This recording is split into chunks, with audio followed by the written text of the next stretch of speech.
เจ้าวันนี้ก็ได้มาพบปะเจอกันแห่งเจ้าหนึ่งตรงกับวันเสาร์ตี25นะวันเสาร์ตี25กันยายนวันนี้ก็ได้มาพบปะเจอกันเป็นประจำนะสรญาติโยมทั้งหลาย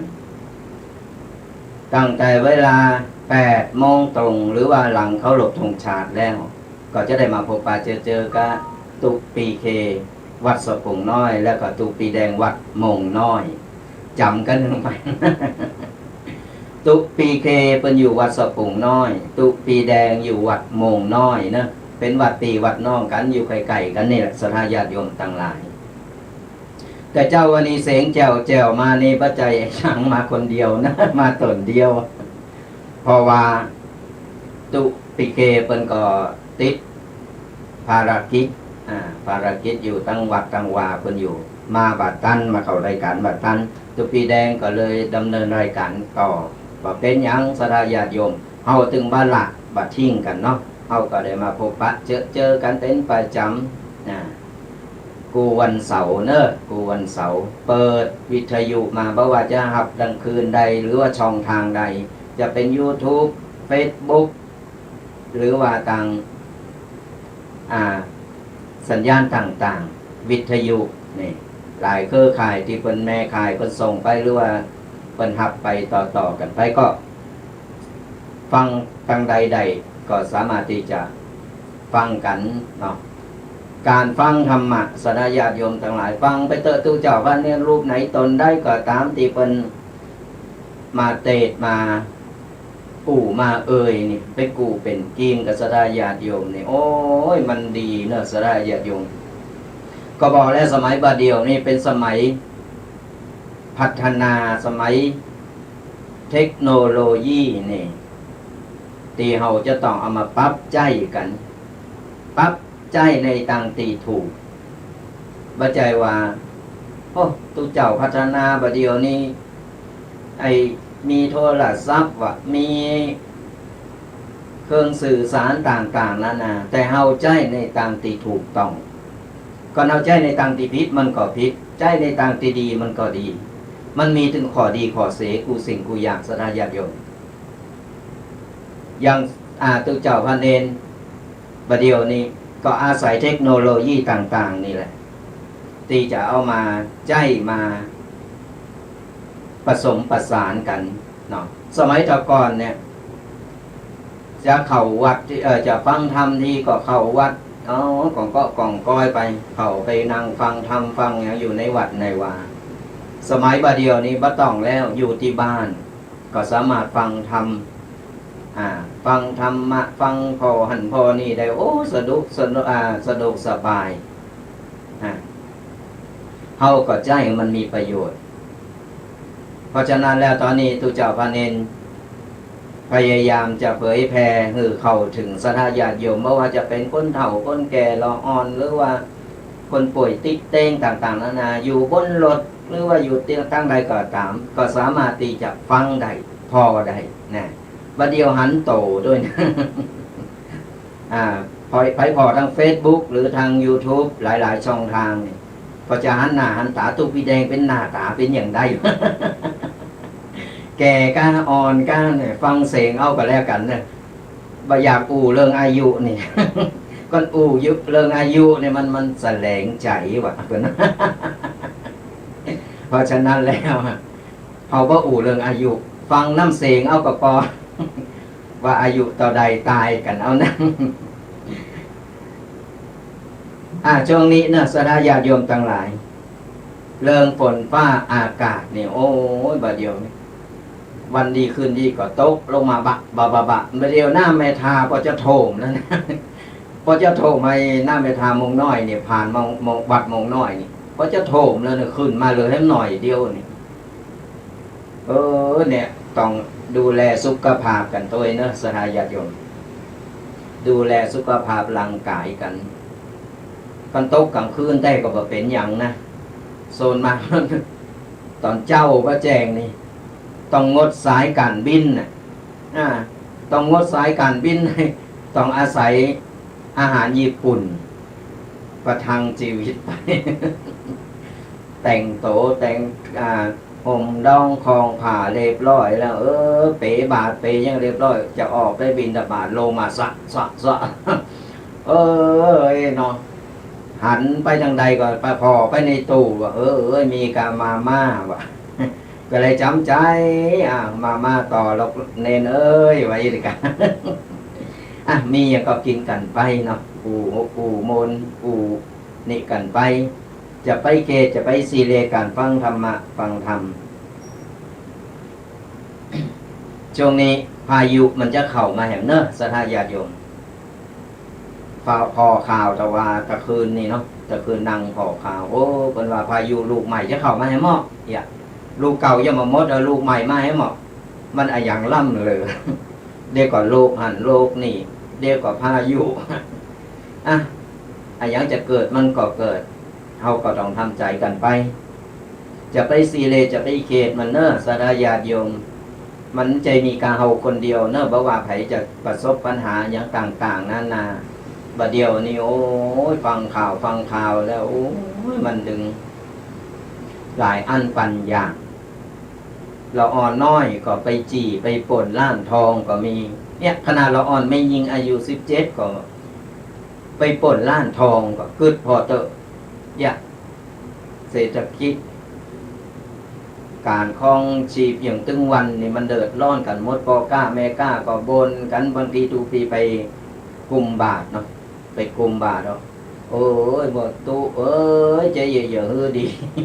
ขายของก็บ่ดีปุ๊ดตื่นหน่อย ก็เนาะก็เยอะมันน้อยพอออกไม่ออกก็อดเอาเนอะมันลงเรือลำเดียวกันแล้วเนาะมันจะมีกะเฮาคนเดียวคนอื่นเปิ้นก็เหมือนกันคนอื่นเปิ้นก็เดือดร้อนกันตกงานกันบางคนอยู่กรุงเทพตกงานนี่พอข้าวแต่เจ้านี่เนาะบอกตกงานเดี๋ยว2 โผเมจะปีกบ้านภาคอีสานปากฏว่าตั้งก็มีตกรถป้ากับเจ้าหำฝนปีกบ้านจากกรุงเทพจะไปภาคอีสานกึดพอดีเพิ่นมีคนใจดีใจบุญเพิ่นไปช่วยไปปะเขาใส่ช่วงนี้มีอะหยังไผช่วยกันได้ก็ช่วยกันไปเนอะเป็นการแบ่งปันน้ำใจซึ่งกันและกันเฮาคนไทยเหมือนกันหรือจะไปคนต่างประเทศหยังก็ตามแต่ก่อนเพิ่นตกทุกข์ได้ยากเพิ่นเดือดร้อนเฮาก็ช่วยได้ช่วยเหลือเท่าที่เฮาช่วยอย่างหนึ่งบัดช่วยเรื่องตั้งก็ช่วยเรื่องของว่าของกินเนี่ยอย่างต่างๆนานาหรือว่าช่วยเรื่องอื่นๆนี่ก็เป็นการสร้างบุญสร้างกุศลเนาะตกตาเปิ้นบดีไข่โหตกตาโตเป็นดีไข่ไห่เนอะเขาบอกว่ามันบ่แน่ดอกคนเฮาตึงวันนี่นะตึงวันนี่มันพอเอาเตอะบางคนรู้กำเดียวตูกนี่บางคนถูกอันที่1รวยขึ้นไปมันบ่แน่นอนหรอกเรื่องอันวาสนาของคนนี่นะเขามันต้องไปดูถูกเมื่อต้องไปดูแคลนเมื่อต้องไปว่าไปติตายไปอย่างเป็นต่างๆนานามันจะสั่งเป็นห้องวจีกรรมเป็นบาปเป็นกรรมกับปากของเฮานี่แหละสร้างบุญสร้างกุศลเอาไว้หนักๆเท่านั้นที่จะเป็นสเบงติดติดโตเข้าไปก็เรื่องสุขภาพก็ดูแลกันหน่อยเนอะสมัย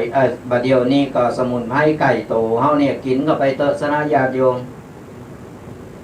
หามาต้มกินไปเพราะว่าสมุนไพรเนี่ยมันบ่อันตรายแล้วก็บ่ได้ซื้อได้หาเฮาก็เสาะหาตามบ้านตามเจ้าเฮานี่ก็มีหยังก็เป็นเครื่องต้มยำเฮานี่เอามาต้มมานี่กินไปก็กินน้ำไปนะบางทีเอาจะไข่ไปซอยไปตากแดดถึงแห้งเอาข่าไปตากแดดถึงแห้งเอามาต้มเป็นน้ำชาจิบเอาก็ได้มันอย่างน้อยเนี่ยมันบำรุงสุขภาพของเรามันไปขับสารพิษในร่างกายของเราได้อย่างที่ทุกปีได้เคยบอกไปว่าอย่าต้นหมานี่ต้นหมาต้นแมวนี่สามารถเอามาต้มกินได้ทุกปีก็ต้มกินกันถึงวันนะเพราะว่าอย่างมันทำให้สุขภาพร่างกายของเราแข็งแรงบ่เจ็บบ่ปวดบ่เมื่อยเนอะบ่เจ็บบ่ปวดเป็นภูมิต้านทานอย่างหนึ่งนะไผเริงฉีดวัคซีน ฉีดวัคซีนนี่ก็สามารถที่ไปฉีดป้องกันได้และแต่เฮาก็บาลาสาเฮาก็มีสมุนไพรของดีบ้านเฮาเนี่ยก็สามารถที่จะเอามากินได้เอามาต้มได้หรือว่าจะเป็นอย่างเฮามองข้ามไปอย่างบรรนาวนี่บรรนาวนี่สถานญาติโยมบ่เดียวถูกนะถุงจาดใหญ่นี่5 บาทเปิดเลอะเปิดเตอ เอาบรรนาวนี่มาคั่นกันน้ำอุ่นอันนี้บรรนาวนี่มันจะมีกรดมีด่างของมันเมื่อไปขาดเชื้อโรคติดคอติดอย่างเฮานี่นะสามารถกินได้รัดเย็นหรือจุ่มคอตัวบรรนาวบีบรรนาวเนี่ยเอาน้ำห้อนเนี่ยแก้วนึงเอาจิบไปใส่เกลือหน่อยนึงเนี่ยเอาจิบไปถึงวันถ้าภายมีน้ำผึ้งยิ่งดีใส่น้ำผึ้งเข้าไปเอาน้ำผึ้งคนจิบไปเติมหน่อยเยอะหือจุ่มคอแล้วก็มันจะไปคับไอเจอโรคต่างๆที่มันติดในลำคอของเฮาเนี่ยหรือว่าสเลดต่างๆเนี่ยมันจะคับลงไปนะมันจะคับลงไปมันล่างคอไปเนี่ยเขาป้องกันไว้ก่อนดีกว่ามาแก่ทีหลังสมุนไพรบ้านเฮาหาง่ายๆเนี่ยที่อยู่ในโคเฮินก็สามารถเอามากินมาใจยิบมากินมาใจได้ยิงที่ต่างโรคต่างโควิดนี่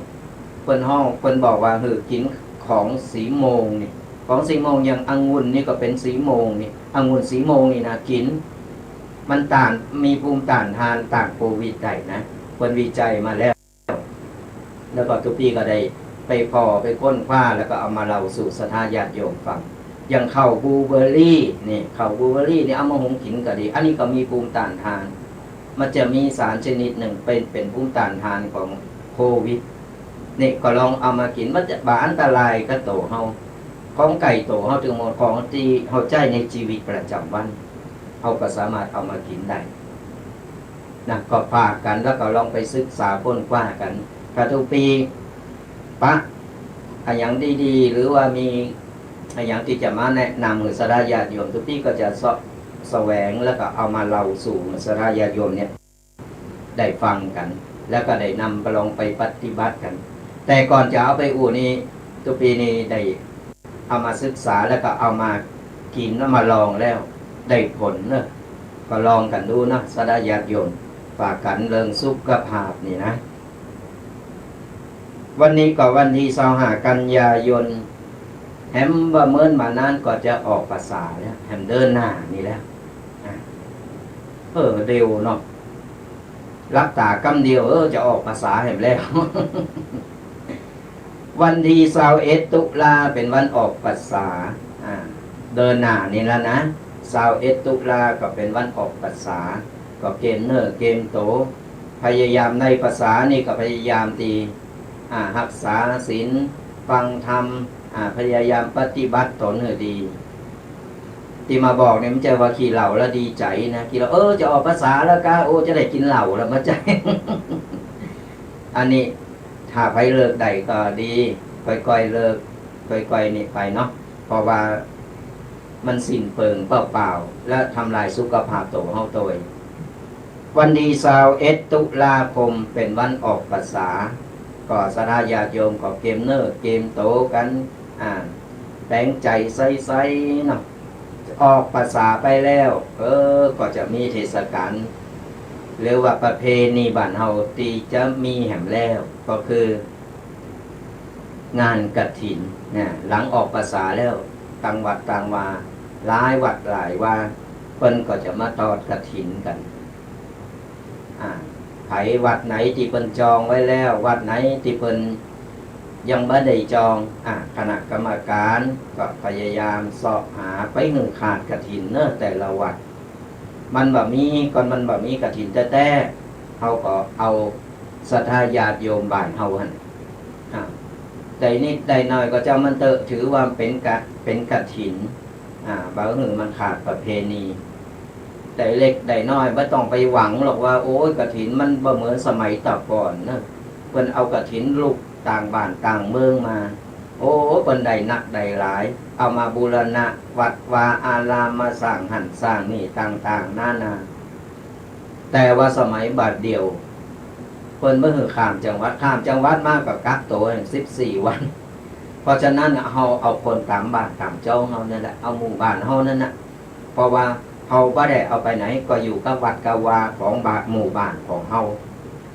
ได้เล็กได้น้อยได้นิดได้น้อยก็ได้อานิสงส์ของกฐินคือมันมันขาดกฐินวัดใดก่อนบ่มีกฐินขาดกฐินหนักๆหรือขาดกฐินหลายๆปีมันจะบ่ดีเนาะมันจะบ่ดีกับวัดกับวามันบ่ได้อานิสงส์ของกฐินตู้เจ้าพระเนรก็บ่ได้อานิสงส์เพราะฉะนั้นแล้ว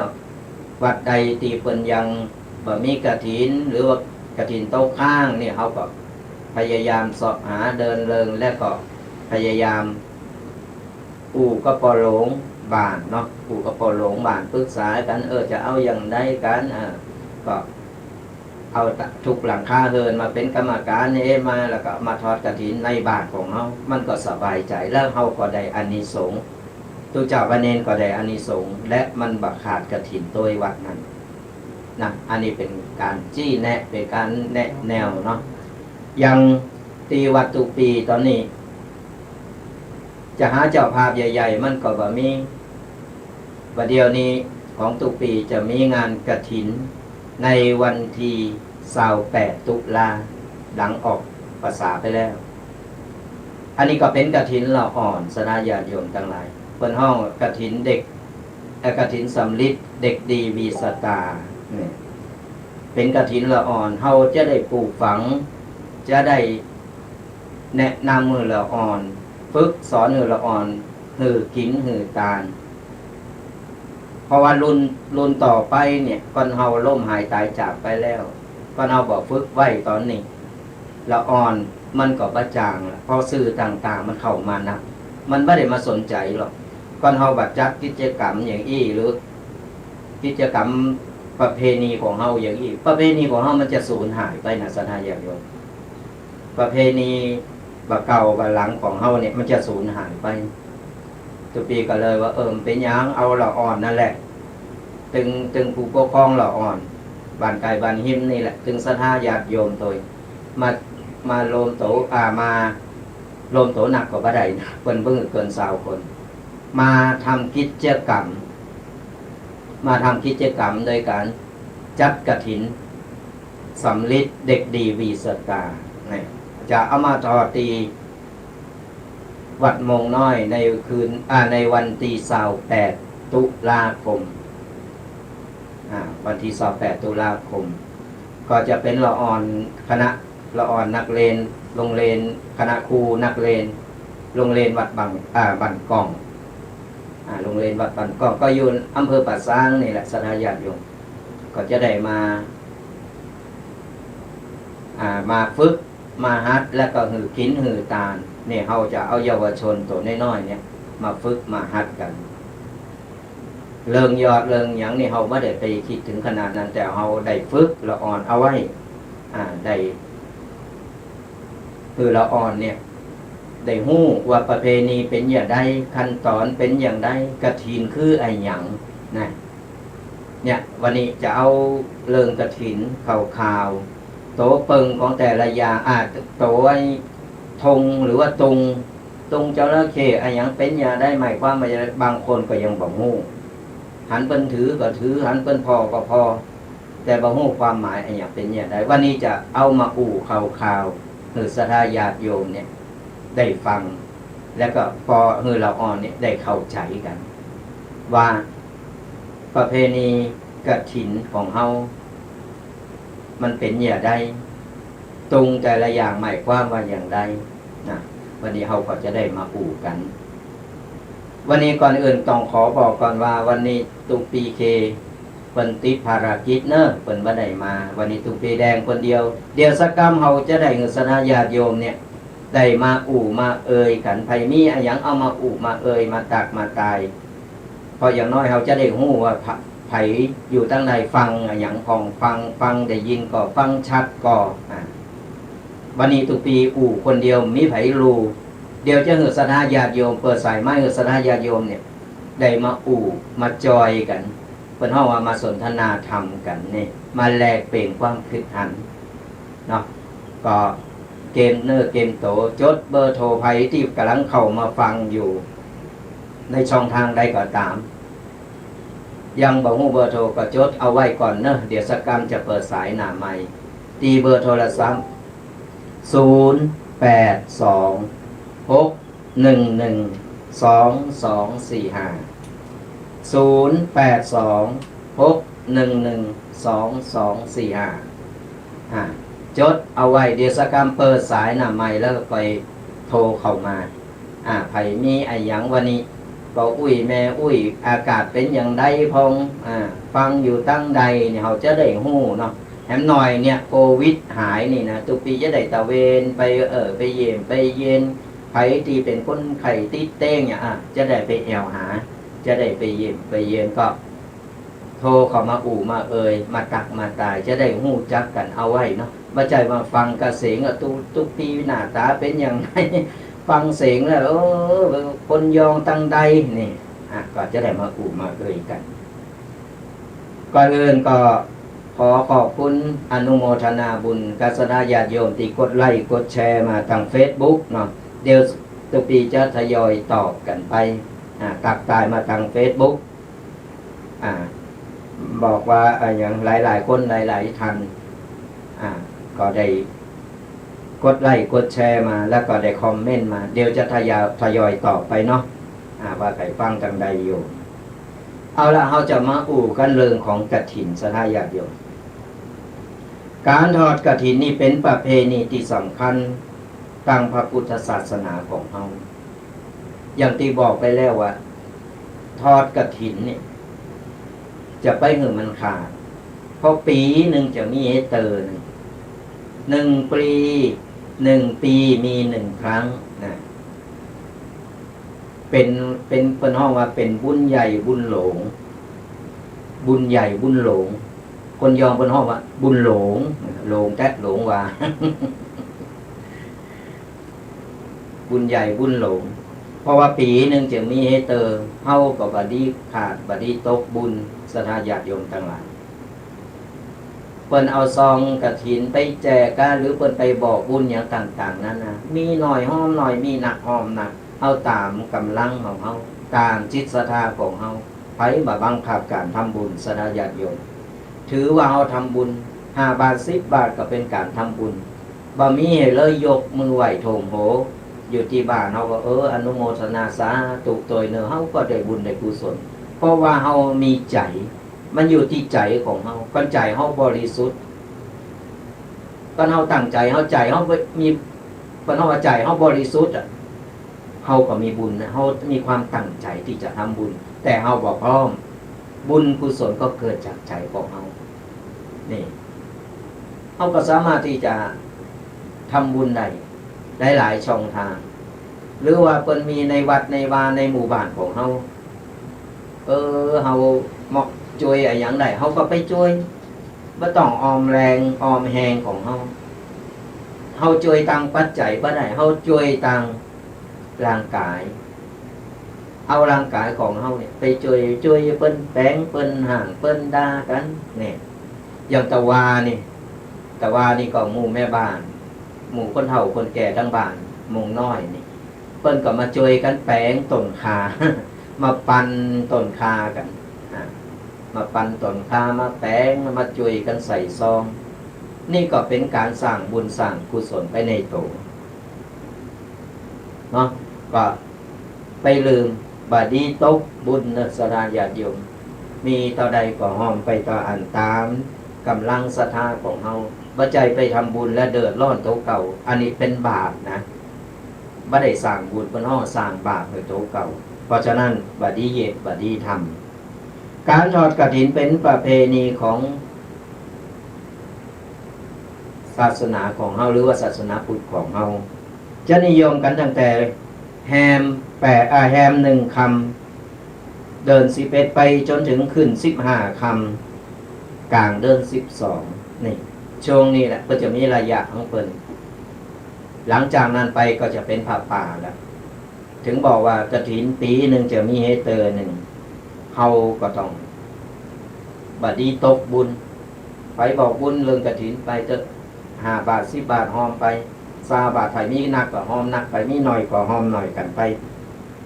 แล้วทีนี้กรรมเปิ้นเนาะว่ากรรมตีมาของกฐินก็คือกฐินคือไอ้หยังบ่ใช่พักกฐิน ไม่ใช่พักกฐินนี่แต่ก่อนกฐินนี่เปิ้นว่า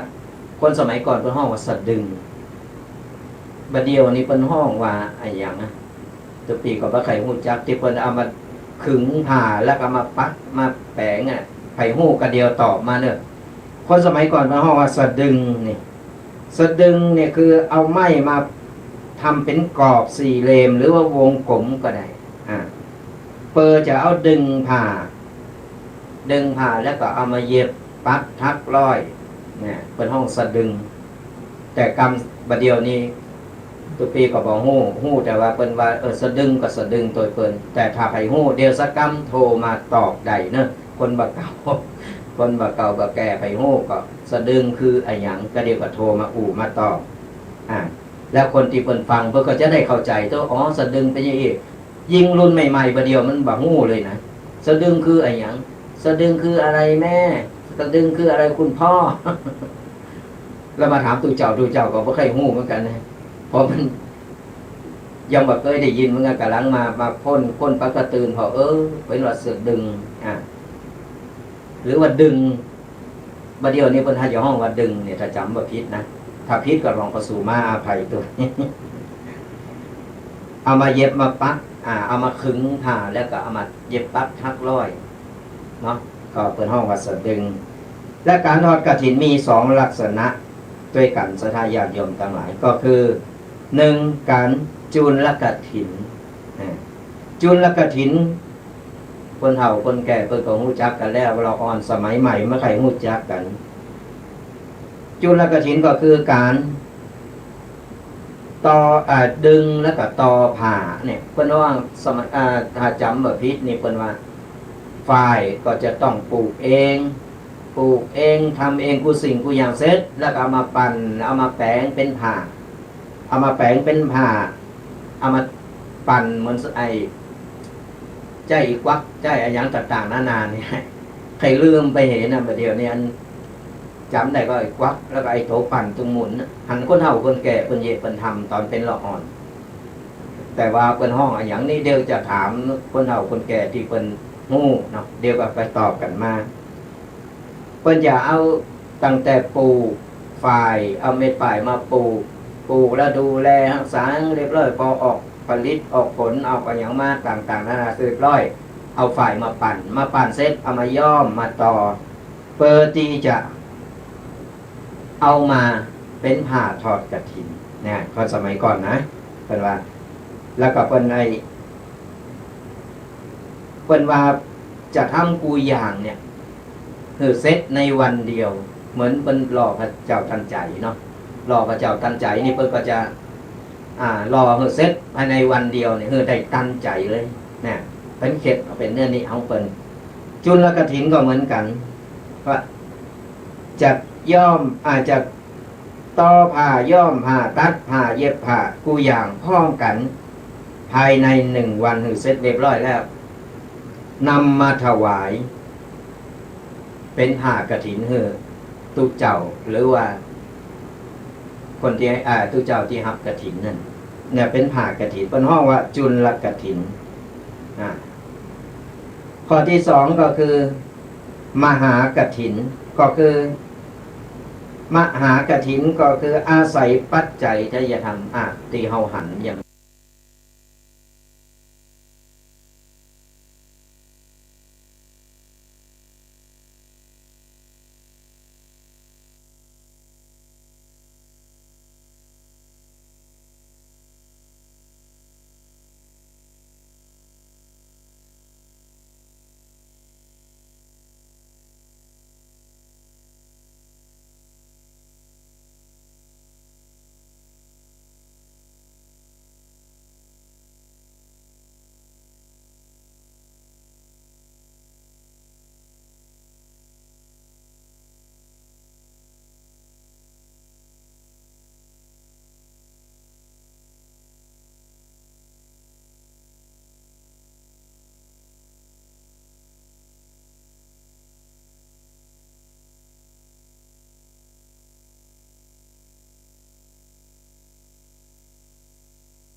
ปัจจัยใช้จะทำที่เฮาหันอย่างถึงวันจะมีเกิง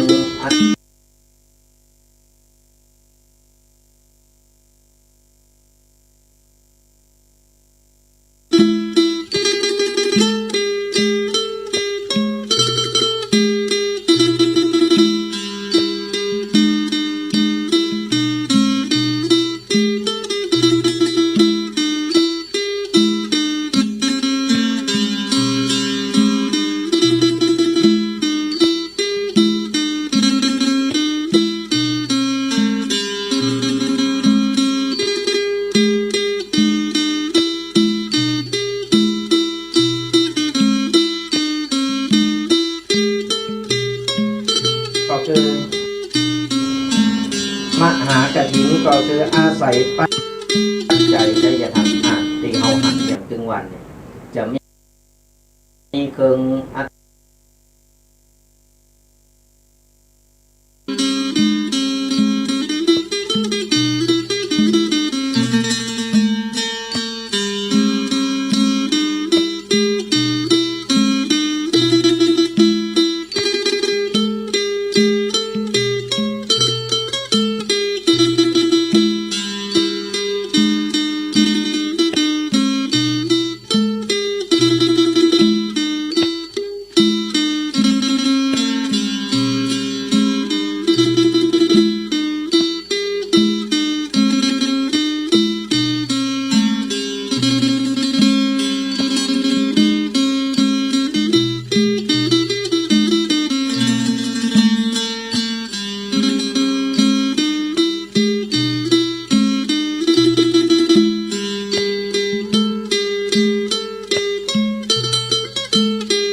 อ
ศัพท์0826112245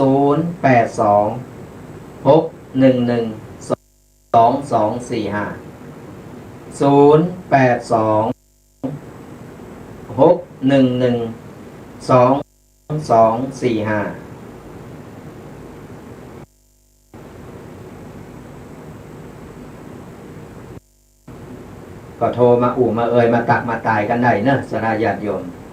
ตอนนี้เขาจะเปิดสายหน้าไม้ระหว่างที่รอสายหน้าไม้ทุกทีก็จะจะไปเรื่อยๆเนาะจะจะไปเรื่อยๆได้มาตักมาตายได้แลกเป็นความผิดหันกันอย่างที่ว่าสนาญาติโยมงานบุญเขาก็ทำเขาก็เยะไปเขาทำไปเถอะเพราะว่าเป็นการสั่งส่งบุญไปอย่างตึงวันเนี่ยอย่างจะเกิดขึ้นมันก็เกิดก็ปล่อยมันไปตามมันจิตตาเดี๋ยวหับสายกันเนาะเจริญปอนเจ้าเจริญปอนรับเนาะมันอากาศเย็นสบายอากาศเย็นใครละเต้มาได้ช่วยเนาะตัวได้ช่วยก็เลยคือจะทักฟังแล้วอันอีแม่ฟังทางใดนี่เจ้าสารกัดสารกัดอ๋อเจ้าFC แฟนเดิมเจ้า FC มันจะฟังเพลงหรือฟังเพลงก็หวานอยู่เนาะใหญ่อยู่เยอะๆใครรับไปวอยๆแล้วเป็นได้บองจำปุนเป็นไรตามกำตามสถานการณ์เนาะใจเพราะว่าทางเจ้าจำปุนฟังชัดก่อนเจ้าฟังชัดเจนดีเจ้าแต่ว่ามันลุดไปมันลุดขาดให้หายฝนฟ้าอากาศมันอย่างเงี้ยเนาะมันรายการสดก็ยังว่านั่นแหละตามสถานการณ์เจ้าฟังได้เจ้าดีละเนาะดีละประเดี๋ยวนี้ยังฟังชัดอยู่เนาะฟังเจ้าสาธุบุญรักษาเนอะสาธุเจ้าบุญรักษาดีละตอนนี้เดี๋ยวบอกหูจะรุดทั้งก่อนสาธุก็โทรมามามาตักมาตายกันก่อนเฮาบ่ายนี่ตอนนี้นะก็มามามาตักมาตายกันวันนี้อาจจะคุกคักก็ต้องขอสุมาอภัยอย่างที่ว่านั่นแหละฝนฟ้าอากาศมันและคืนต่างๆนี่บางทีมันสะดุดกับบางทีมันรุดมันหายไปแต่อย่างไรทุกปีก็จะอยู่จนจบรายการนี่แหละก็นำพระครูบนบะไหลถึงบรรลุจากที่นั่งเตือฟังไปก็ใครรับไปนะโทรศัพท์มามามาตังมาตายก็ได้สนาญาติโยมจะได้หายงอมจะได้ว่าใครรับเนาะระหว่างที่รอทุกปีก็จะไปเลยไปเลยก็อย่างที่ว่าสนาญาติโยมบ่ว่าจะเกิดอะไรอย่างขึ้นก็ตามเนี่ยเฮาบ่ต้องไปตุกไปฮ้อนไปอย่างหนักหนาบ่ต้องไปวิตกกังวลมันอะไรอย่างจะเกิดมันก็เกิดอย่างที่ว่าตอนเนี้ยพายุมันจะเข้ามาแหมพายุจะเข้ามากาหรือว่าอะไรอย่างต่างๆนานานี่เฮาก็สามารถที่จะทำใจเพราะว่ามันเป็นธรรมชาติของมันเป็นธรรมชาติของมันเนี่ยเฮาจะไปฝืนมันก็บ่ได้แล้วมันก็บ่ได้ว่ามาเกิดกับโตเก่าคนเดียวมันเกิดกับหลายๆคนกับผู้คนไม่ว่าจะเป็นโควิดหรือว่าธรรมชาติภัยธรรมชาติต่างๆนั่นมีแต่ว่าเฮาต้องระวังระวังตัวอย่างเดียวเท่านั้นก็เอาไปเขตไปซีเลก็ชีวิตหนักๆล่ำเนี่ยมันทำเหมือนเอาเขตสระญาติโยมเมื่อเฮาเกิดเหตุว่าก็เหมือนใบไม้ก่อนเฮากวาดอย่างเขาตื่นเจ้ามาปุ๊บเขากวาดใบไม้ตึงวันกวาดขี้กากวาดใบไม้ก็หรือว่ากวาดบาดกาดจองนี่ก็ตามเอากวาดตึงวันสะอาดโต๊ะแบบวันมีหม้อเขาก็กวาดมันก็เปรียบเสมือนนี่แหละสัทธาญาติโยมมันก็เปรียบเสมือนการที่เฮาเนี่ยใจชีวิตเปรียบเสมือนอย่างไรเมื่อเราใจชีวิตเฮานอนรับวันนี้ผ่านไปแล้วเฮานอนรับตื่นมาปุ๊บเฮาบอกว่าจะเจอปัญหาอย่างแหมตีแน่ๆปัญหามันตรงนี้มาแล้วปัญหาเล็กปัญหาน้อยปัญหาต่างๆนั่นนะมาเปอหือเฮาแก่บึ้ดหนึ่งอันหนึ่งตื่นมากก็เอาละมันเป็นอย่างนี้สัทธาญาติโยมทั้งหลาย ปัญหามันเกิดขึ้นมาถึงวันคือเฮาแก่ถึงวันเพราะฉะนั้นเฮาจะไปซีเลตจะไปซีเลตจะไปเขตก้อนเขตแล้วทำเหือโตเก่าเนี่ยเป็นตุก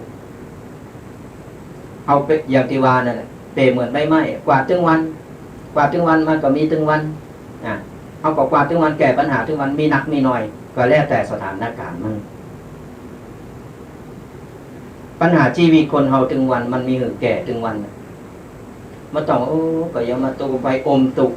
เลิงบางเลิงเฮาประจำเป็นเฮาก็บ่ต้องไปหับหู้สถานอย่างเดียว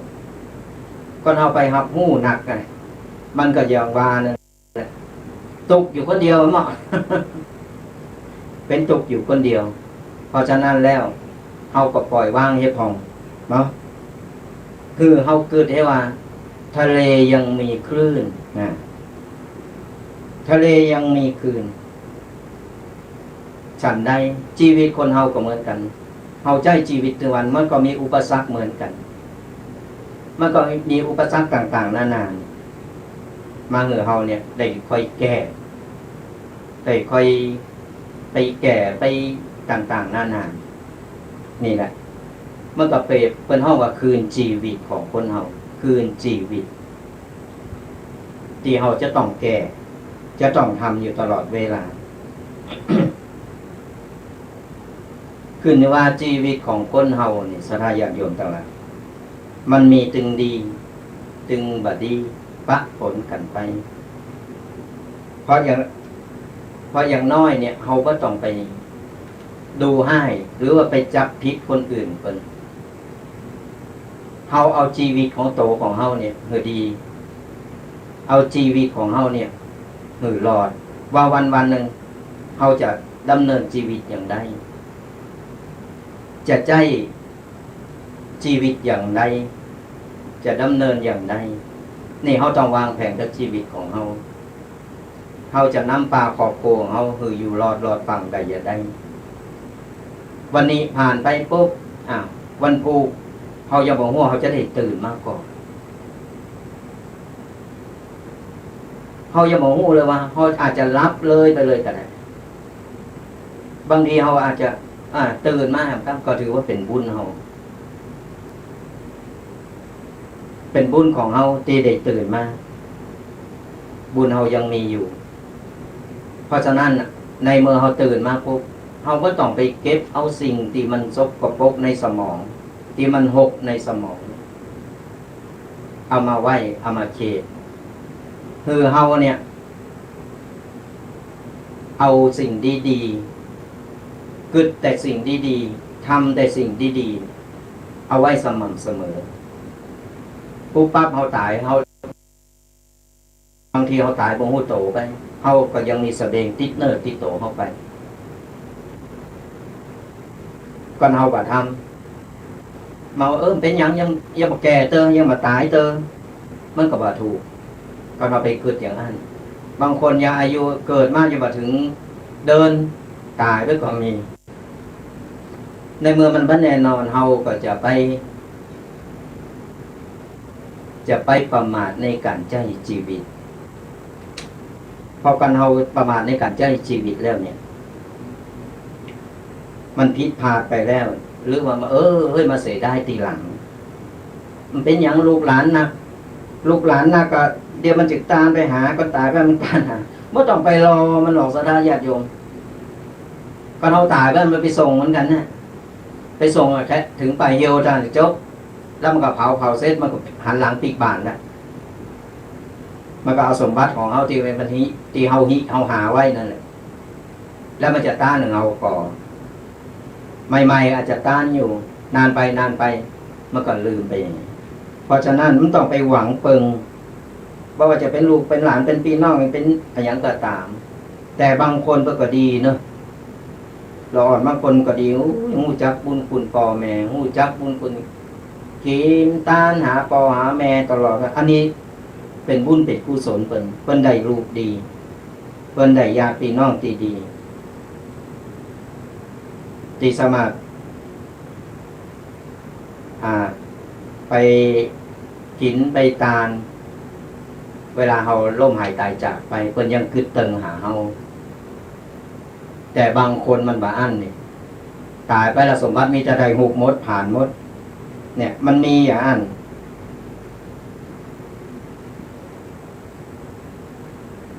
เพราะฉะนั้นแล้วเราไม่ต้องไปหวังเพิ่งไผในเมื่อเรามีนาทีหรือว่าเรามีเวลาเนี่ยตอนเป็นคนเนี่ยคือเรามันทำบุญทำทานมันรักษาศีลมันกินมันต้านกันไปอย่างเทศกาลตอนนี้ที่ใกล้จะมาถึงหลังออกพรรษาไปแล้วเปิ้นกินเปิ้นทานก็คือเปิ้นกินเปิ้นทานกับบดีละบดีลืมบุญกุศลให้ก็นั่งรถนะก็ฝากกันไว้นะศรัทธาญาติโยมทั้งหลายศรัทธาญาติโยมทั้งหลายก็โทรกันมามาเอ่ยกันได้ทุกปีก็จะไปเรื่อยๆจนกว่าจะหมดเวลาเนาะเดี๋ยวสักกรรมจะมีคณะครูนักเรียนจากโรงเรียนบ้านกองก็จะเข้ามาเยี่ยมมาหาก็มาตามมาตายกันได้เนอะ0826112245โทรมามาเอ่ยมาตักมาตายกันได้เป็นอย่างไรฝนฟ้าอากาศกันนี่ทุกปีวันนี้เป็นอาจจะติดขัดหรือว่าลุดไปบะพองยังพองบะชัดบะแจ่มอย่าได้ก่อมาตักมาตายมากันได้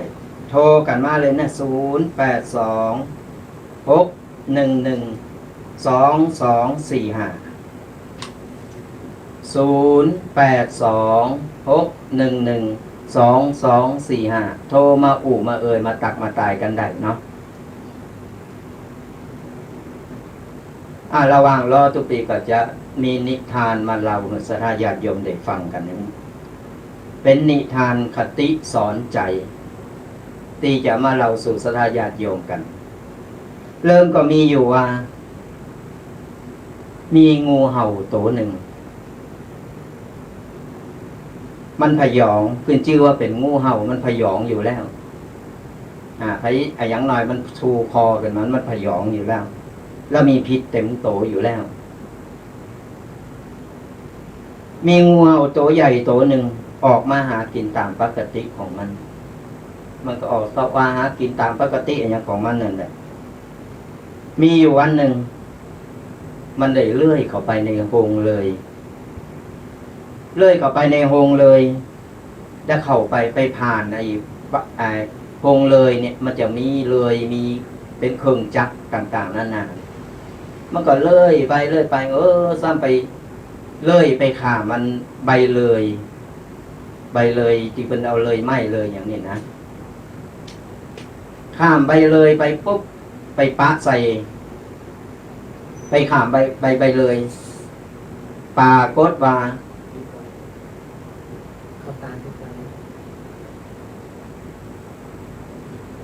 าพอใบเลยมันนี่ปุ๊บใบเลยมันไปขูดโตมันไปขูดตามเนื้อตามโตมันปุ๊บมันสะดุ้งปุ๊บมันเจ็บตกใจขึ้นมาไผมาเยกูวะไผมาเยโตกูก็เลยเจ็บเลือดออกศรัทธาญาติโยมทั้งหลายเปิดเลือดออกปุ๊บมันก็โดยไหวพริบของงูสัญชาตญาณของงูมันก็หวั่นนะมันเอาลำโตมันไปหวั่นใบเลยติ๊กพอหวั่นใบเลยปุ๊บมึงเยกูกะมึงทำร้ายกูกะมันก็หัดเข้าไปติ๊กมันยิงเจ็บนี่เปิดเจ็บก็หัดแถมนี้มันก็นึกว่าเป็นในคนที่มาทำร้ายมันหัดไปหัดมาปากฏว่าขาดไปเป็นตอนศรัทธาญาติโยมขาดเป็นตอนโตมันงูนั้นสุดท้ายมาขาดเป็นตอนแล้วสุดท้ายก็ตายไปเรื่องนี้สอนศรัทธาญาติโยมสอนฮู้ว่าคนเฮาจะไปเกิดว่าโตเก่าเก่งโตเก่าเด่นโตเก่าดีเก่งหรือคนอื่นแล้วใจอารมณ์ในการตัดสินใจพอบางครั้งการตีเฮาพยองใจอารมณ์มันก็แก้ปัญหาอย่างไม่ได้ บางครั้งบางทีเนี่ยการบาดเจ็บโดยการคิดว่าคนอื่นเป็นมาทำร้ายร่างกายตัวเก่าเพราะความระแวงความหวาดระแวงของตัวเก่าสุดท้ายมาก็ต้องตายเพราะอย่างเพราะความยิ่งพยองความหวาดระแวงของตัวเก่าบางครั้งในความโกรธหรือว่าการที่คิดให้กับคนอื่นคือคอยระแวงแต่คนอื่นเพิ่นจะมาคิดให้กับตัวเก่าค่ะระแวงหันระแวงนี่ต่างๆนานามันก็ทำให้เฮาเนี่ยเป็นห้องว่าเป็นการทำลายตัวเก่าจะไปไหนก็ระแวงเพิ่นจะมาฆ่ากูกะเพิ่นจะมายิงกูกะเพิ่นจะมาเย็ดกูกะต่างๆนานามันทำให้เฮาเนี่ยอยู่แบบเป็นสุขและสุดท้ายมาตายน้ำตื่นก็เหมือนงูไปหักใบเลยหักสายก่อนนะเจริญปอนฟังอยู่เนอะเป็นได้ชัดก่อน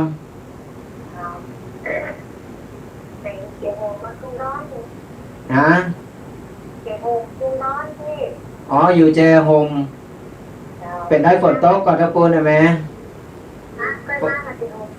ฮะเคยกายไปเหมือนกันนะแต่ว่ายังไม่ได้แวะไปสักเตอสวรรค์จะแวะไปเนาะฝนตกก่อนตะปูนน่ะ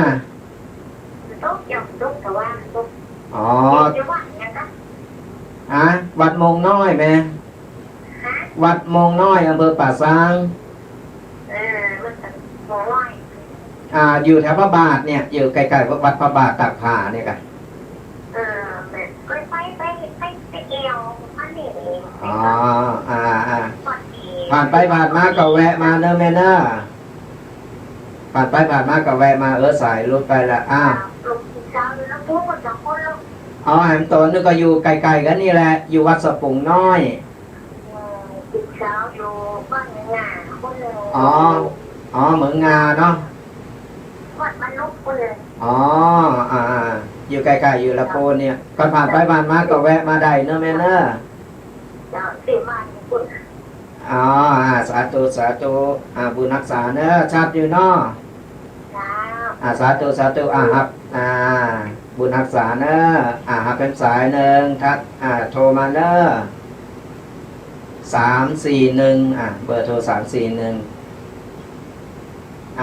เดี๋ยวโทรมาใหม่เนอะแต่เจ้าสอนสายมันซ่อนเนาะสายมันซ่อนโทรกันมาใหม่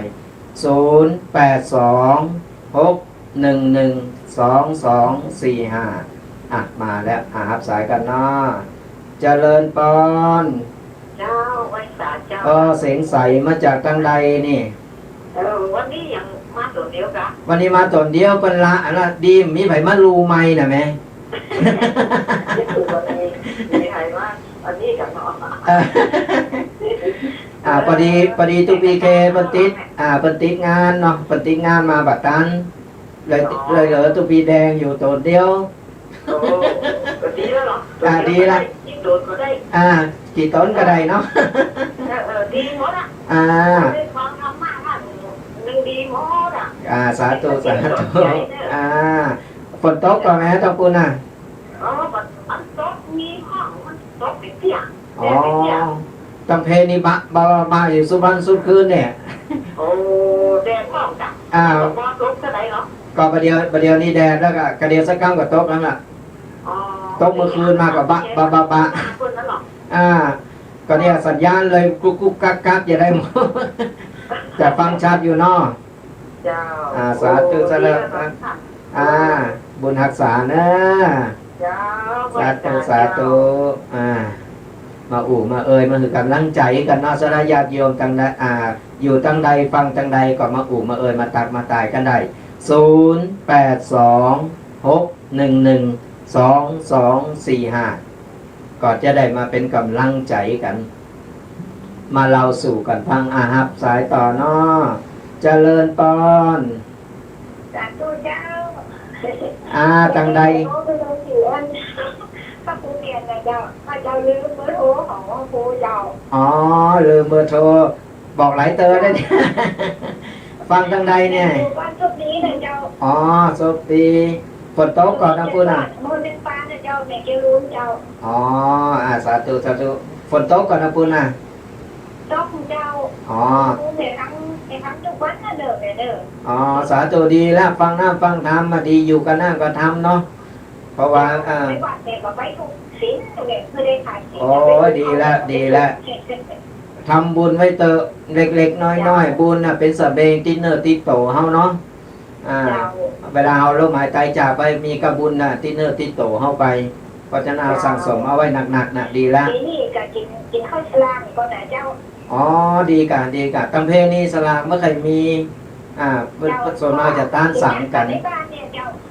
ดีละดีละฮีดฮอยประเพณีเก่าๆเฮาบ่ดีละบ่ดีลืมมีนักมีหน่อยทำไปเตอะเนาะแม่เนาะทำไปเตอะ ข้าวปูหวานนั่นน่ะอันกระถิ่นเท่าไหร่จากนี้ก็น้อยไว้เนี่ยก็ได้โลเนี่ยก็หมูเฮาน้อยก็นั่นแหละก็บัดเดียวนี่เพราะว่าตั้งเมืองตั้งในเมืองตั้งกรุงเทพก็ตั้งติต่างๆเนี่ยเพิ่นมาบ่ได้เพิ่นมาบ่ได้เฮาก็เพิ่นอาจจะส่งปัจจัยมาแล้วเฮาก็มาเอาเจ้าบ้านเฮาเนี่ยกะ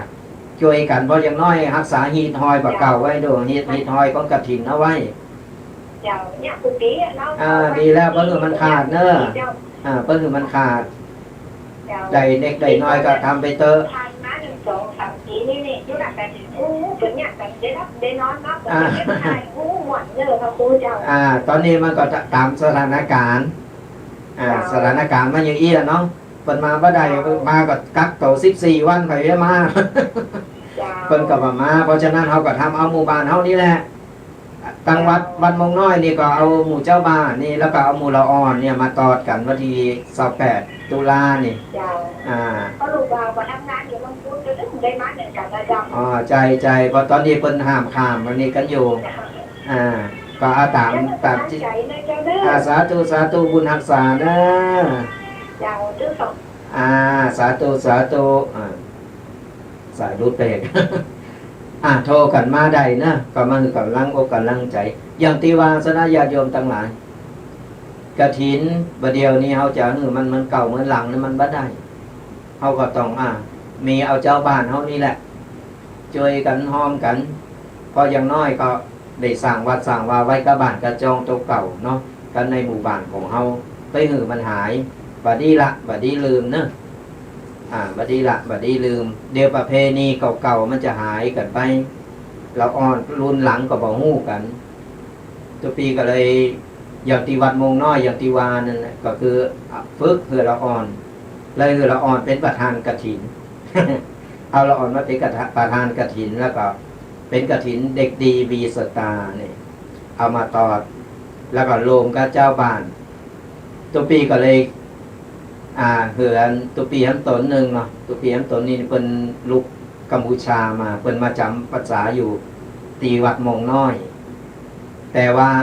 ตอนแรกเพิ่นก็จะมามาตักมาตายมาสนทนาธรรมมาตามภาษาฮู้จักกันเอาไปเอามาจะมา7 วัน5 วันเนี่ยกันเอาไปมาเผลอมาถึงปุ๊บมาปะโควิดพอดีโควิดกำลังมาตอนนั้นเอาไปมาอยู่นี่2 ภาษา2 ปีแล้วสลายญาติโยม 2 ปีแล้วเอาไปมาอุยองแล้วเนอะ จากกัมพูชามาอุยองแล้วก็เลยคือเปิ้นเขนเตนประจำวันเกิดจะเอาเงินมาสมทบงานบุญกฐินที่จะถึงนี่ไผสลายญาติโยมไผที่จะปู่จ้าเตนก็หลังไม้ก็ตายมาได้เนอะบอกวันเดือนปีเกิดมาแล้วตัวปีก็จะเอามาจุดโลงกันตินในคืนวันที่28คืนวันที่28นี่เราจะมาจุดโลงกันหมดแล้วก็จะมีตุเจ้านิมนต์ตุเจ้าพระเนนนิมนต์ตุเจ้ามาถึงหมดเก่ารูปเก่าตนที่จะมาจะทำการเจริญพุทธมนต์ต่อจัตตาเสริมบารมี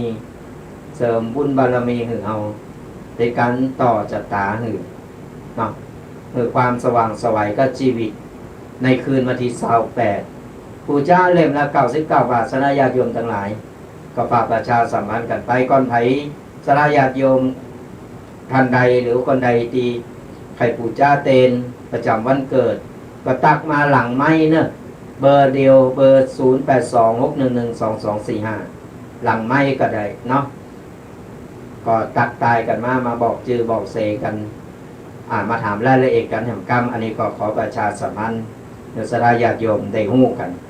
โทรกันมาได้สระญาติโยมยังมีเวลาเหลือเกินชั่วโมงเนาะ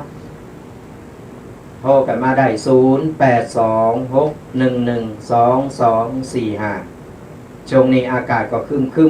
มฟ้าครึมฝนมาแล้วแต่คืนก็ตกสุดคืนเนาะวันนี้ก็ครึมมาแล้วเนี่ยฝนฟ้าอากาศมันเอาแน่นอนบ่ได้แต่สุขภาพร่างกายของเราต้องรักษาดูแลให้ดีเพราะว่าทั้งโรคภัยไข้เจ็บต่างๆหรือภัยธรรมชาติต่างๆตอนนี้น้ำโถมน้ำนองน้ำเมทานี่กำลังไหลมาสถานญาติโยมน้ำขึ้นมาติ๊กไผที่มีละเอ็กละอ่อนที่บ้านอยู่ไกลอยู่หิมแม่น้ำหรือว่าตาน้ำยังน้ำหนองคลองบึงต่างๆเพื่อระมัดระวังตอนนี้น้ำป่ากำลังไหลมาน้ำมันก็ขึ้นมาติ๊กละอ่อนกับน้ำนี่มันจึงอย่างว่านั่นแหละแยกกันว่าได้ หันน้ำกระโดดใส่แต่ตอนนี้น้ำป่ากำลังไหลหลากมาเนาะก็ดูแลละอ่อนกันตัวเป็นโหตอนนั้นตุปีโบสถ์เนนเหมือนกันโบสถ์สามเณรนี่นะเอาละอ่อนมาโบสถ์นี่แล้วในวัดมันมีคลองน้ำอยู่นะตอนนั้นโบสถ์อยู่แม่วางโอ้ยมีหนองน้ำอยู่นะมาถึงเอาโห่ไปกันก็แล้วเอาหยังไปกันก็แล้วเผลอบ่ได้เผลอไปเล่นน้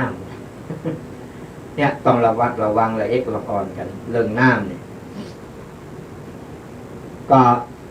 โทรกันมาได้เนอะสระญาติโยม0826112245มาเหอะกำลังอกกำลังใจกัน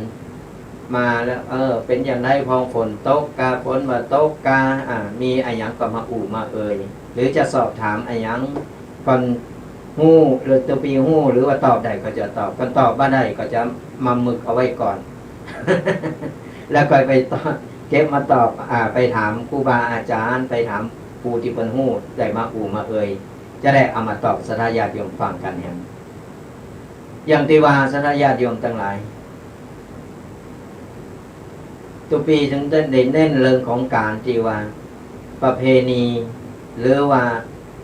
บุญต่างๆประเพณีต่างๆตั้งเมืองเหนือของเฮาบัดนี้คือมันสูญหายเฮาฝึกเราอ่อนไว้เจนลูกเจนหลานเฮาฝึกเอาไว้เพราะว่ามันจะได้สืบต่อไปก็เฮาบ่ฝึกบ่บอกบ่กล่าวบ่ชี้แจงหยังต่างๆนั่นน่ะเราอ่อนมันก็บ่ฮู้เราอ่อนมันก็บ่ฮู้ปุ๊บมันก็จะสูญหายกันไปแล้วก็ประเพณีต่างๆเฮามันก็จะหายไปเลยเพราะว่าประเดี๋ยวสื่อต่างๆเนี่ยมันออกมาหนักเราอ่อนประเดี๋ยวสังเกตพอจะตัวเล็กตัวน้อยเนี่ยพอโทรศัพท์คนเคืองเนี่ยมันเก่งเหลือเฮากันนะซัมเตอร์เฮานี่ยังกดหันกดนี่ยังบ่เก่งเก่ามัน แต่มันเก่งนี่พอต้องเรื่องกดหันกดนี่เรื่องโทรศัพท์นี่นะนี่แหละเทคโนโลยีเนี่ยมันกว้างมีมดละอ่อนประเดียวสมัยแต่ก่อนสมัยเฮานี่เอากระลามเป้านี่กระลงเป้านี่นะมาแปลงเกิบกอบแกบเอาเจือกห้อยสองข้างนี่เอาหัวเม็ดสุมาจะเอาหัวเม็ดตีนจีบมันก็เตวกอบแกบเล่นมากกันกล้วยกันแน่ประเดี๋ยวมันหมูจ้าก็หรอกไอ้อย่างคือมากการกล้วยไอ้อย่างคือกอบแกบหมักฮอตมันบ่ฮู้ประเดี๋ยวมันกดอย่างเดียวปั๊บเอาวาหือก็ไม่ได้นั่นมันเก่งเลยเฮา เดี๋ยวมันย้อนโหเนี่ยต้องปลูกฝังเอาไว้ก็ต้องบอกปลูกฝังไว้มันจะสูญหายไปของใหม่เฮาก็เอาของเก่าเฮาก็บ่ละเฮาก็ทำไปเฮาก็สอนไปโดยได้เตาตีได้เนาะ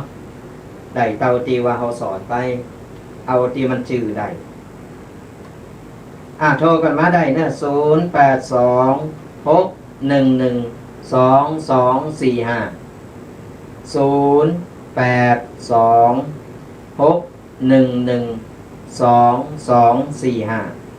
มาอู่มาเอ่ยมาตักมาตายมาหือกำลังใจกัน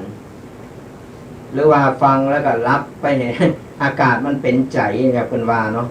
อากาศเป็นใจเลยรับ แต่เจ้าติดข้างกันไว้สระญาติโยมทั้งหลายติดข้างกันไว้ว่าอัน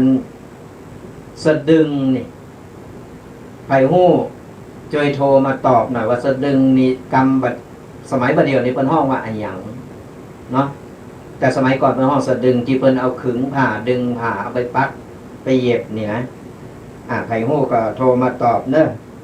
โทรจะได้หู้แล้วคนที่เพิ่นบ่หู้เพิ่นก็จะได้หู้โตยนี่เพิ่นก็จะได้หู้สะดึงคืออันนี้เนาะเขาก็จะได้เอามาอู่มาเอ่ยโทรกันมาได้เนอะ0826112245จะมาย้อนกับเรื่องของตุงหับสายก่อนเนาะเจริญปอนฮัลโหล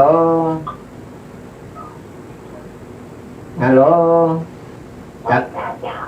ไหวสาจ้าโอกำลังตื่นก้า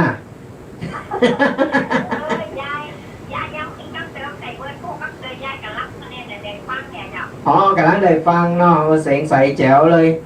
แต่เจ้าที่ว่ากำลังตื่นนี่ ที่แม่ฟังทางใดเนี่ยบันทีเนาะยองบันทีก้ายองบันทีอันนี้ยองปาซ่า เป็นได้บันทีฝนตกเหรอแม่ต้องมาแล้ววันนี้ยังคึมๆอยู่เนาะนี่ตะวันนี่ลงมาบ้าเนี่ย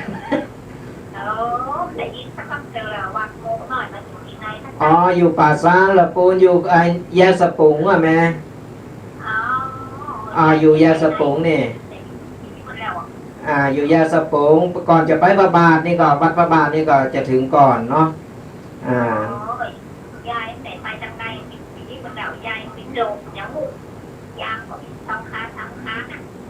กงโก้อยู่เนาะใจ3 ขา4 ขาก้า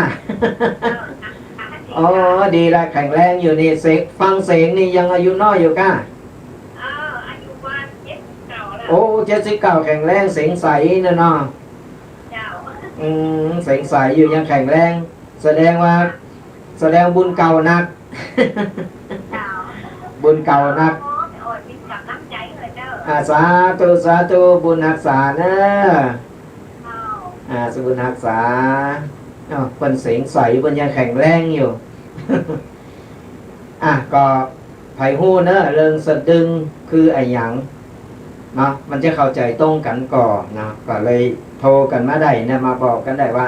สะดึงคือไอ้หยังมาอู่เรื่องตรงกฐินนี่ตรงกฐินแต่เจ้าอู่ไปรอบหนึ่งวันนี้เขาจะมาโทรแห่งกรรมหนึ่งเพราะว่าแต่เจ้าเสียงมันกักมันขาดให้หายแต่ตอนนี้ชัดแล้วเขาก็จะมาย้อนแห่งกรรมหนึ่งเปิดตีว่าเจ้าหือเราอ่อนเนี่ย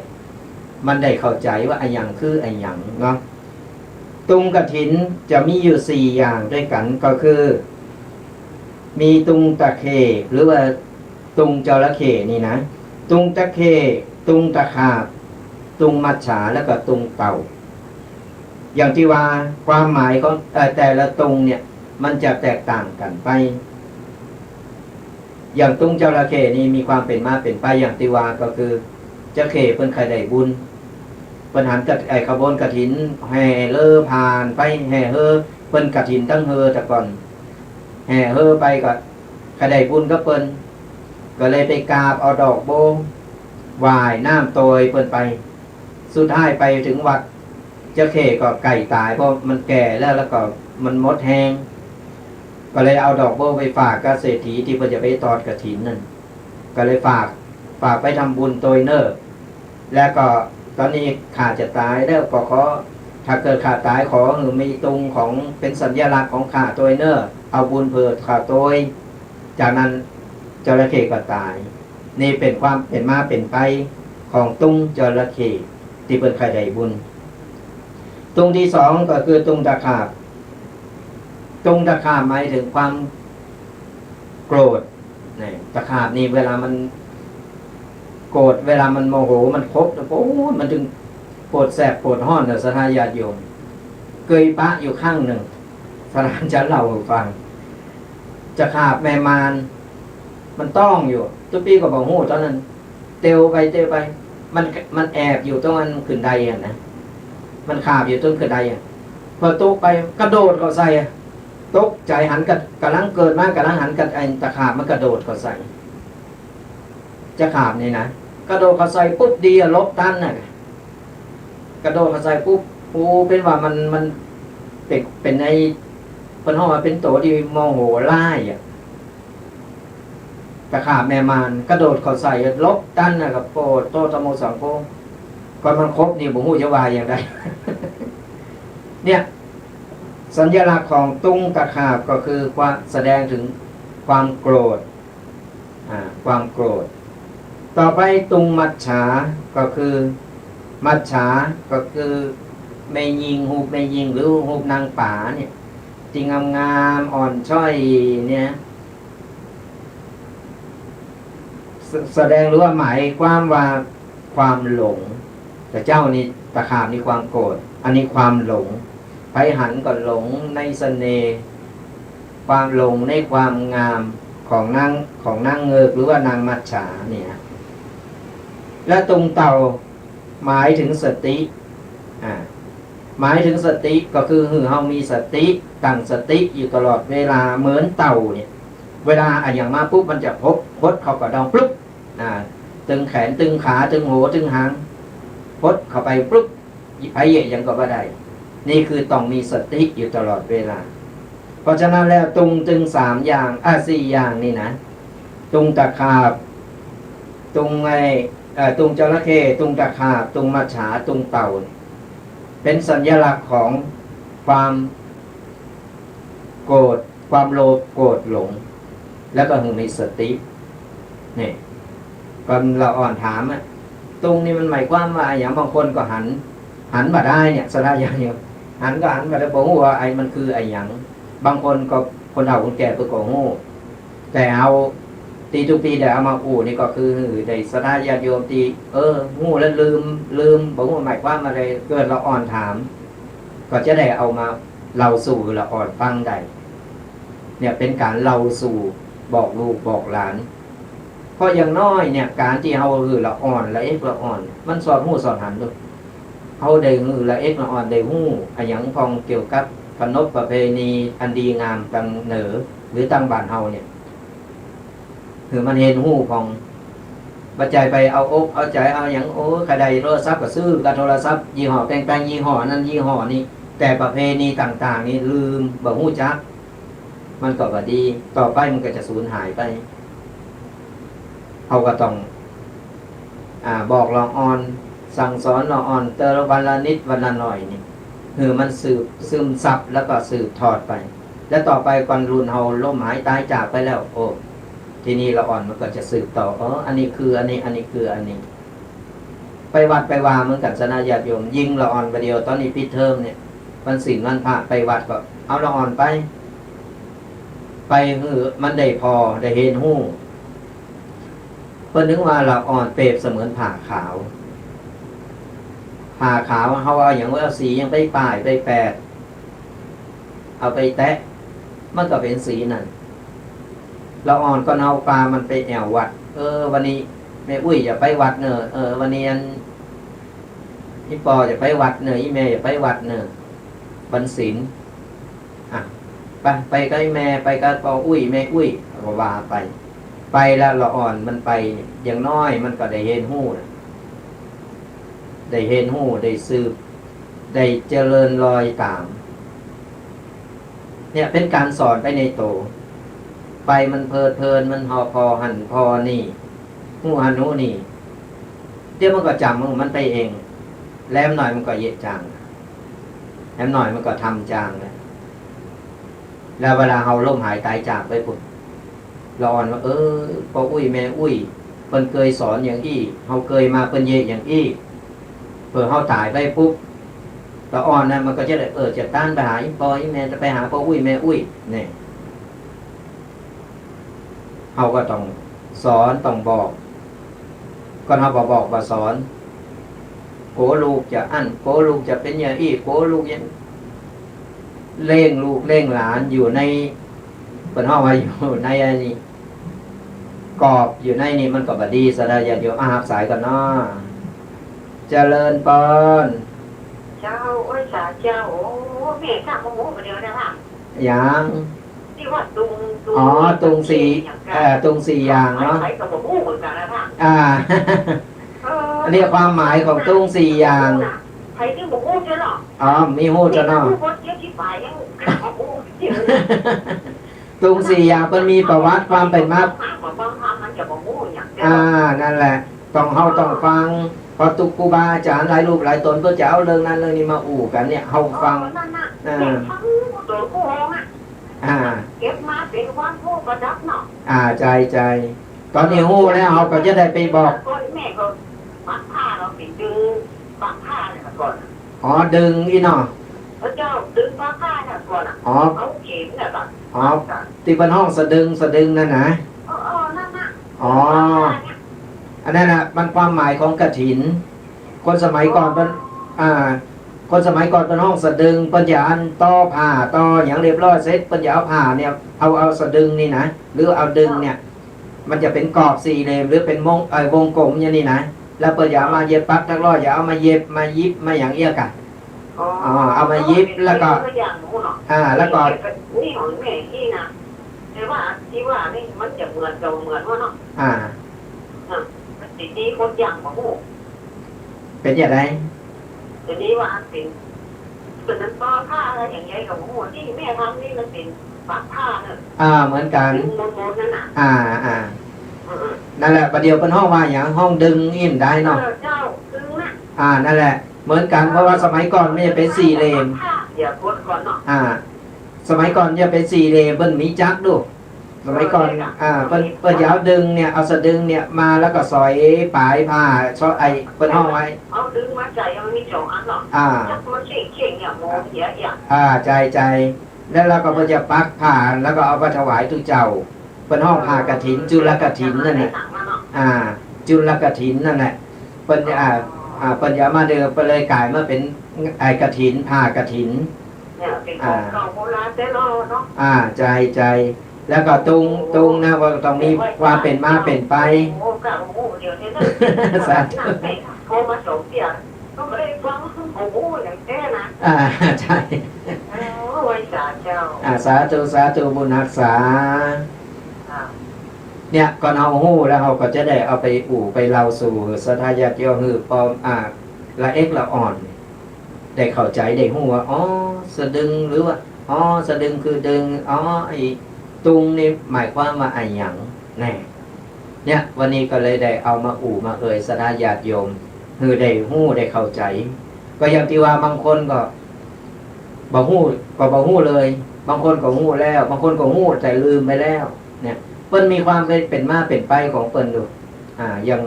ตุงสี่อย่างมีความหมายเนี่ยสทายาติโยมอย่างตุงตะเข้นี่นะตุงจระเข้นี่เพิ่นจะเอาแห่รอบวิหารตุงจระเข้เนี่ยแห่รอบวิหารส่วนตุงนางมัจฉาตุงอย่างนี้เพิ่นจะเอาปักไว้หน้าวัดเป็นการเพิ่นฮ้องว่าเป็นการจองแล้ว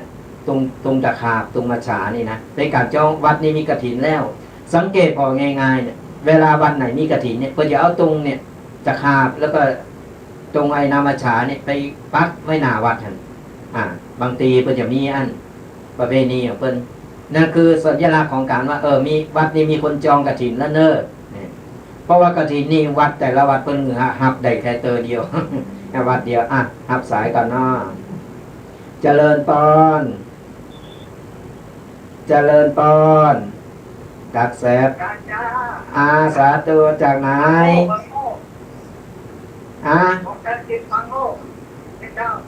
บ้านห้องฮัลโหลได้ยินไง จากไหนได้ยินก่อนเนี่ยดักแซบคืนมันไม่ค่อยดีก็โทรมาใหม่เนอะได้ยินก่อนเดี๋ยวโทรมาใหม่เนาะคืนมันอาจจะมีคืนมาจากไกลนี่แหละสนญาติโยมเทคโนโลยีต่างๆนานาสภาพอากาศฝนฟ้าอากาศก็ยังว่านั่นแหละมันตึงคุกคักๆหน่อยจำเป็นอย่างไรเราก็จึงมามาเอ่ยกันยังมีเวลาเหลืออยู่เนอะสนญาติโยมทั้งหลายยังมีเวลาเหลืออยู่แห่ง15 นาทีก็สามารถโทรมามาเอ่ยมาตักมาตายกันได้082-611-2245โทรมามาเอ่ยมาตักมาตายมาหือกำลังใจกันมาบอกกล่าวกันว่าเป็นอย่างไรตั้งปูนสภาพอากาศฝนฟ้าอากาศเป็นอย่างไรเราก็จะได้หู้จักมักจีกันไปยังมีเวลาเหลือกันอยู่เนอะโทรมามาเอ่ยมาตักมาตายกันแต่เจ้ากันข้างเรื่องของการกฐินเนาะก็ฝากประชาสัมพันธ์น้ำรอบหนึ่งเกี่ยวกับงานกฐินที่วัดมงน้อยงานกฐินสำลิดเด็กดีวีสตาในวันที่28 ตุลาหลังออกภาษาไปแล้วออกภาษาวันที่21 ตุลาและ28 ตุลานี่งานกฐินที่วัดมงน้อยเนอะก็จะเป็นงานกฐินตั้งบ้านเฮางานกฐินละอ่อนเนี่ยเฮาจะได้ฝึกหือละอ่อนเนี่ยได้ฮู้จักกินจักตานสืบทอดอายุพระศาสนาสืบทอดประเพณีอันดีงามของเฮาโดยมีละอ่อนเป็นประธานกฐินเนี่ยและตุปีตังวัดนี่ก็ได้จัดหือเขนเต้นปูจ้าเต้นเพื่อจะสมทบทุนงานบุญกฐินเต้นปูจ้าเต้นใดเนอะ99 บาทแต่ละเล่มเป็นเล่มละ99 บาทเขนวันเดือนปีเกิดได้จะมาจุดในวันที่28คืนวันที่28 ตุลาคมจะมีตุเจ้าจำนวนเก่ารูปเก่าตนมาเจริญพุทธมนต์ต่อชะตาเสริมบารมี เป็นอายุวัฒนะกัสถาญาติโยมกันก็ติดต่อได้หลังไม้เนอะกันไผจะจองก็บอกชื่อวันเดือนปีเกิดไว้แล้วก็ทุกปีก็จะเหมือนตุเจ้าแห่งรูปแห่งตนหนึ่งที่เพิ่นจำวัดอยู่ที่นี่เพิ่นเป็นพระกัมพูชาเนาะเพิ่นจะได้เขียนเต้นเขียนนี่ไว้ก็จองกันมาครับสายต่อเจริญพรเจ้าจะรู้เจ้าสาธุจากไหนอยู่จากเจ้าเวียงหนองร่องเวียงหนองร่องมาแล้วเป็นได้ฝนตกกับแม่ได้ยินเสียงเจ้าเจ๋วฟังหวนดีเนาะฟังโมนอจะรู้เจ้าฝนตกก็ได้พูดนะแม่สาธุสาธุสาธุสาธุครับสายต่อเนาะโทรมาใหม่เนอะ0826112245สายรูดไปโทรก็เข้ามาใหม่เนอะมามายังมีเวลาเนอะสระญาติโยมยังมีเวลา10 กว่านาที15 นาทีได้ครับสายก่อนเนาะเจริญพรเจ้ากับภาษาเจ้าจากทางใดจากพุทธนิมิตจอมตองเจ้าจากจอมตองพุทธนิมิตเป็นได้ฝนตกกันนะปุ้นน่ะเจ้าวันนี้เป่งวันนี้เป่งหน่อยเนาะเจ้าจะเคยยังตกอันยังตกก็ไม่ก็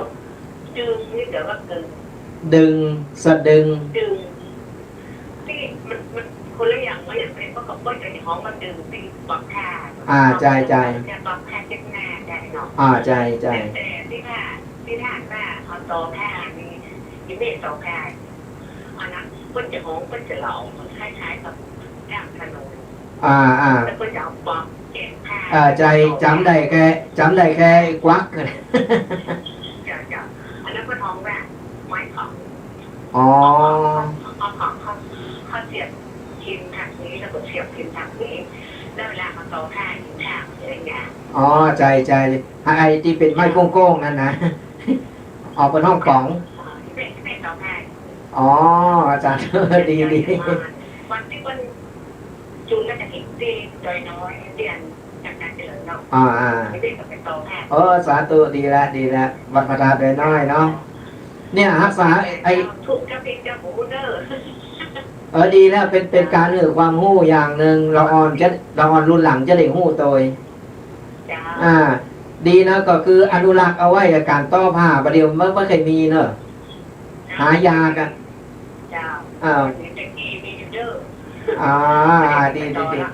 ดีแล้วสาธุนะ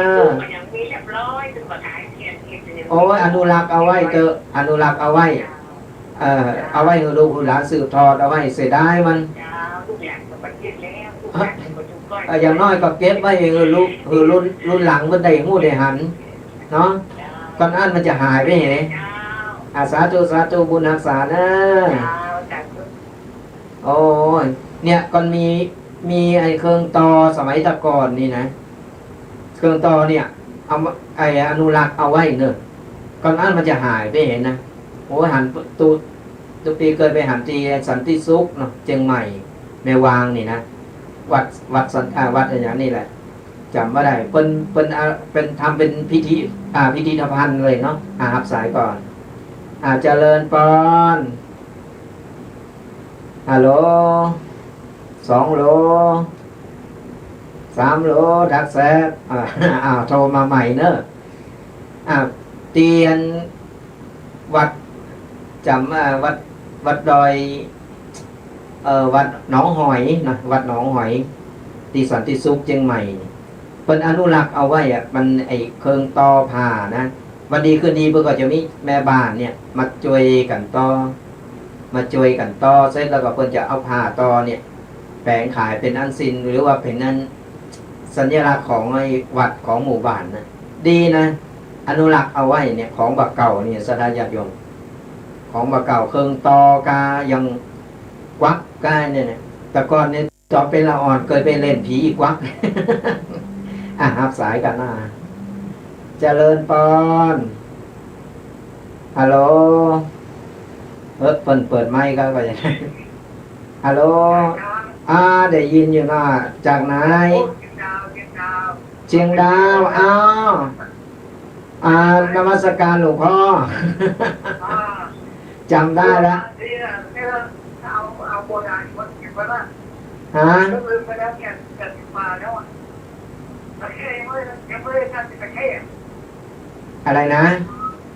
ตะเข้ตะเข้ตุงตะเข้ตุงตะเข้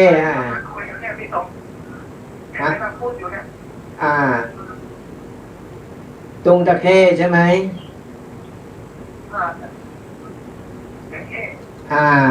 จะเข้หรือจระเข้นั่นแหละอันเดียวกันครับสายเป็นไก่เนาะอยู่เจ้งดาวพุ่นว่ะแล้วโชว์เสียงมันไม่ค่อยชัดก็เลยกุกกักอันนี้ก็แฟนบันแท้นะโทรมาตึ้งวันโทรมากูข้างที่จะรายการเนาะก็อนุโมทนาบุญคนอยู่เจ้งดาวเป็นทุเจ้าอยู่เจ้งบนดอยเจ้งดาวก็ได้โทรศัพท์มาสารญาติโยมทั้งหลายตอนนี้ก็เหลือเวลาอยู่10 นาทีเนาะก็ถ้าใครจะโทรก็โทรมาได้เนอะก็ฝากสารญาติโยมกันเอาไว้เรื่องตีการทำบุญหรือว่าการตีว่า